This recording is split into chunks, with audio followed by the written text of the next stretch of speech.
Okay, hello everyone. सो आज हमारा topic है कि डाइजेशन एंड एब्जॉर्प्शन। इस टॉपिक के क्वेश्चन, इसमें हम एलिमेंट्री कैनाल के क्वेश्चन करेंगे। तो इस वीडियो में अभी हम एलिमेंट्री कैनाल के क्वेश्चन करेंगे, जिन क्वेश्चंस का जो नंबर है टोटल 10 क्वेश्चंस है। अगले वीडियो में आपको डाइजेस्टिव ग्लैंड के क्वेश्चन मिलेंगे। तो इस वीडियो में हम एलिमेंट्री कैनाल के क्वेश्चन करने वाले हैं। तो सबसे बिना बकवास करे शुरुआत करते हैं फर्स्ट क्वेश्चन से। तो हमारा फर्स्ट क्वेश्चन ये कहता है कि tongues is the muscular organ attach to the floor of oral cavity by. जो हमारी जीभ है वो एक मस्कुलर ऑर्गन से अटैच होती है फ्लोर ऑफ ओरल कैविटी से। उस मस्कुलर ऑर्गन का नाम क्या है? तो मैं अगर आंसर बताऊँ तो इसका आंसर आएगा आपका फ्रेनुलम। ठीक है, फ्रेनुलम आएगा। सेकंड क्वेश्चन की अगर हम बात करें तो in human dentition all teeth are diphyodont and bunodont, some teeth are diphyodont and all are thecodont, some teeth are monophyodont and isodont, all teeth are diphyodont, thecodont and heterodont. Okay okay, तो back to the question. तो second question था in human dentition all teeth are diphyodont and bunodont, some teeth are diphyodont and all are thecodont, some teeth are monophyodont and isodont, all teeth are diphyodont, thecodont and heterodont. जहाँ तक मैंने अपने उसमें पढ़ा है books में कि हमारे जो ह्यूमन्स के जो दांत होते हैं वो डायफोडोंट होते हैं। डायफोडोंट मतलब कि जीवन में 2 बार आती है। एक आता है आपका प्राइमरी टीथ, एक आता है आपका सेकेंडरी टीथ मतलब दूध के दांत, और एक परमानेंट टीथ। सेकेंड है आपका थीकोडोंट। थीकोडोंट मतलब धंसे हुए होते हैं, हमारे दांत धंसे हुए हैं। एंड हेटरोडोंट मतलब कि अलग अलग प्रकार के होते हैं, लाइक हमारा इंसीजर है, कैनाइन है, प्रीमोलर्स एंड मोलर्स है। तो मेरे हिसाब से अगर आंसर आएगा तो मैं इसका आंसर डी लगाऊंगी, क्योंकि ऑल टीथ आर ब्यूनोडोंट होते हैं। ब्यूनोडोंट एक अलग स्पीसीज में होता है। Some teeth are diphyodont and all are thecodont. अगर मैं इसका जेन्युइनली आंसर बताऊं तो आंसर की में इसका आंसर बी शो हो रहा है, पर मेरे अकॉर्डिंग इसका आंसर डी आना चाहिए। इस क्वेश्चन में मुझे, अगर सीरियसली तो इस क्वेश्चन में मुझे डाउट है। ठीक है, इस क्वेश्चन में मुझे डाउट है। तो इस क्वेश्चन को मैं शॉर्ट्स में, आप सब्सक्राइब कर लो चैनल को। इस वीडियो का आंसर मैं मतलब कि थोड़ा वो करने के बाद आपको शॉर्ट्स में इसका आंसर बता दूंगी इस पर्टिकुलर क्वेश्चन का। ठीक है, तो अभी हम नेक्स्ट क्वेश्चन पर आए। तो dental formula of man is, अगर यहाँ पे डेंटल फार्मूला ऑफ वुमन भी पूछता है तब भी आंसर आएगा 2 1। What is 2 1 2 3 2 1 2 3, 2 1 2 3 by 2 1 2 3। अगर आपका टीनेजर का पूछेगा तो 2 1 2 2 2 1 2 2। चाइल्ड का पूछेगा तो 2 1 0 2 2 1 0 2। उनके प्रीमोलर्स एब्सेंट होते हैं ऑब्वियसली। फोर्थ क्वेश्चन की अगर मैं बात करूँ तो regarding teeth pick out the false statement. इसमें हमें असत्य कथन पहचाना, लाइक फॉल्स स्टेटमेंट। फर्स्ट है कि premolars and molars are collectively called as cheek teeth.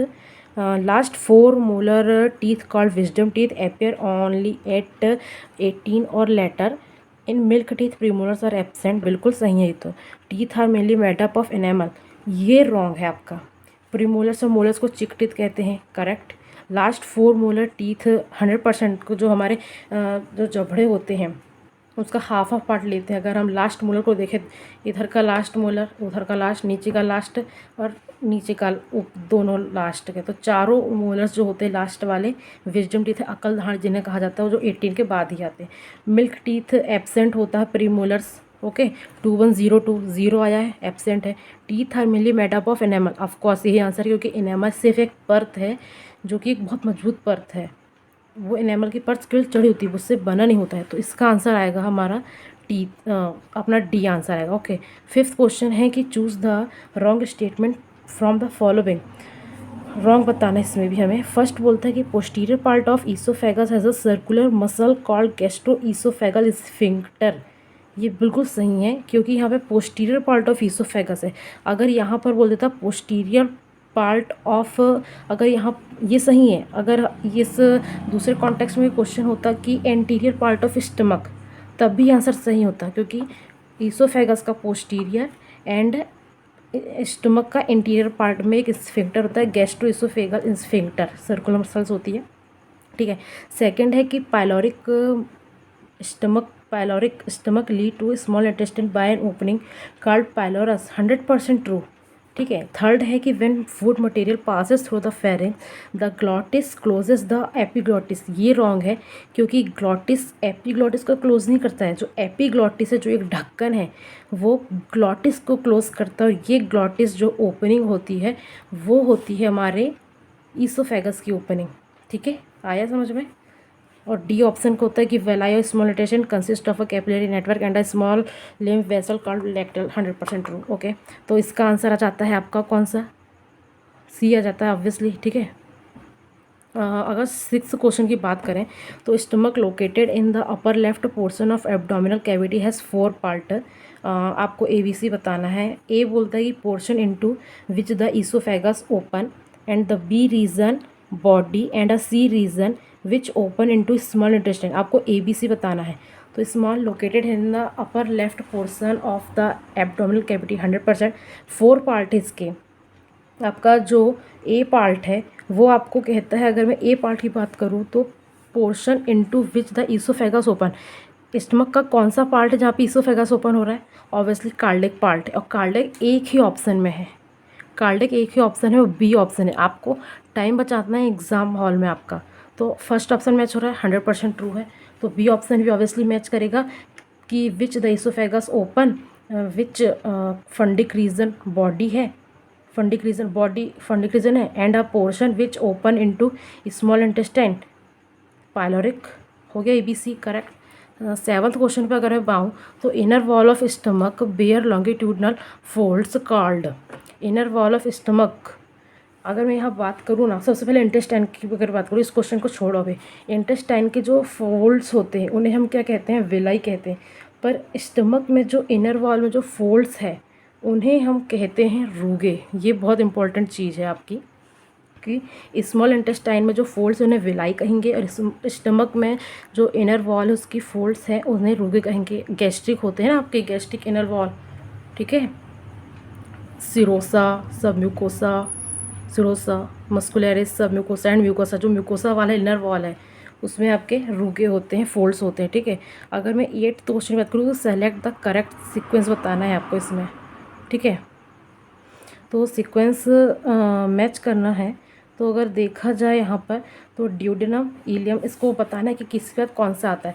Duodenum, ileum, appendix, colon, caecum, rectum. Okay, duodenum, jejunum, ileum, caecum, colon, rectum. Appendix, caecum, colon, rectum, appendix आएगा। Okay, duodenum, jejunum, ileum. Ileum कहाँ गया फिर? ये C नहीं आएगा। D option है duodenum, sorry, okay, C option है duodenum, jejunum, appendix, ileum. No, C ileum तो बाहर चला गया। Duodenum, ileum, jejunum, no. तो फर्स्ट हमारा ऑप्शन था कि duodenum, jejunum, ileum, appendix, caecum, colon, rectum. B option is the right answer. ठीक है। अगर मैं 9th क्वेश्चन की बात करूँ तो find the correct labelled option. A B C बताना है कि वो क्या है। तो अगर मैं यहाँ पर बात करूँ, ओके, 9th की अगर मैं बात करूँ यहाँ पर तो ए बी सी आपको फाइंड आउट करना है कि क्या है। सबसे पहले अगर मैं बात करूँ जो ब्लू कलर से डिनोटेड है ये ई, जो ई है वो उसे हम वेन अगर कंसीडर करें, कैपिलरी ई को वेन, ई को वेन, ई को वेन, बी सी डी, तो आंसर बी सी डी में से ही कोई होगा। अगर यहाँ पर मैं कंसीडर करूँ सी, सी रेड है मतलब कोई आर्टरी है। आर्टरी किस किस में देख लो आप, सी में आर्टरी, यहाँ पर ये कैपिलरी तो आएगा, ए ऑप्शन हट जाएगा, पहले कैपिलरी बोल दिया यहाँ पर उसने, ई को ही। ठीक है, वेन वेन वेन, सी को आर्टरी होना चाहिए, सी कैपिलरी, सी कैपिलरी, सी कैपिलरी। मिल गया आंसर, बहुत इजी यार। डी मिल गया यार, सी आर्टरी मैच हो गया, ई वेन मैच हो गया, बचा क्या फिर? ए लैक्टियल हो जाएगा आपका, ये बीच वाला पार्ट, ये जो फोल्ड्स गई येलो कलर की, ये वाली फोल्ड्स, ये वाली फोल्ड्स, ठीक है, हो गया। बी कैपिलरी हो गई आपकी, वो जाल जो बना है जहाँ पर ब्लू एंड रेड वो जाल बने हुए कैपिलरी वेन का। सी आर्टरी हो गया आपकी। डी आपकी क्रिप्स हो गई है, क्रिप्स ऑफ लिवरकन, है ना। एंड ई आपका वेन हो गया है। ओके, आंसर मिल गया आपका, डी होएगा। 10th क्वेश्चन है आपका कि which one is correctly labelled. A B C बताना है। अभी हमने पढ़ा है कि हमारी जो ईसोफेगस है, एलिमेंट्री कैनाल जो है हमारी ईसोफेगस से लेकर लास्ट तक, एनस तक हमारे उसमें 4 लेयर्स होती है। सबसे पहली लेयर की बात करूँ, इसका आप कोड याद रखना, बहुत इजी कोड है। सॉरी SMSM, ठीक है। एस से हो जाएगा सीरोसा, एम से हो जाएगा मस्कुलरिस, एस से हो जाएगा सब म्यूकोसा एंड एम से हो जाएगा म्यूकोसा, SM ओके। तो आउटर लेयर यहाँ पर जो ए ऑप्शन है, अगर बात करूँ ए को जहाँ सीरोसा मैच कर रहा है वो देखो, पहले ए में म्यूकोसा बोल रहा है, ए मस्कुलरिस बोल रहा है, ए और डी कैंसिल हो गया, ठीक है, ए डी कैंसिल हो गया है, okay, sorry for that. Mucosa बोल रहा है, मस्कुलरिस बोल रहा है, ये कैंसिल हो गए हैं, ठीक है। बी और सी में अगर देखें, सीरोसा बोल रहा है, सिलोसा बोल रहा है, बी ऑप्शन यहाँ पर आना चाहिए मस्कुलरिस, बी मस्कुलरिस है, सी सब म्यूकोसा है एंड डी म्यूकोसा है एंड ई सबसे अंदर का ल्यूमेन वाला पार्ट है। हो गया आपका आंसर मैच, ठीक है। सी आंसर आपका सही आंसर है। तो आई होप आपको ये सारे क्वेश्चन समझ में आ गए होंगे।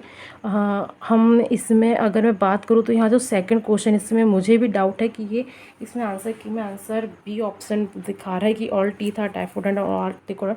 इसमें मैं शॉर्ट्स वीडियो बना दूँगी, आप देख लेना, सब्सक्राइब कर लो चैनल का, वो पता चल जाएगा। But I hope answer D ही निकले। ओके, थैंक यू, ठीक है। अब मिलते हैं अगले वीडियो में। अगले वीडियो में हम डाइजेस्टिव ग्लैंड से रिलेटेड क्वेश्चन करेंगे। Okay, thank you everyone.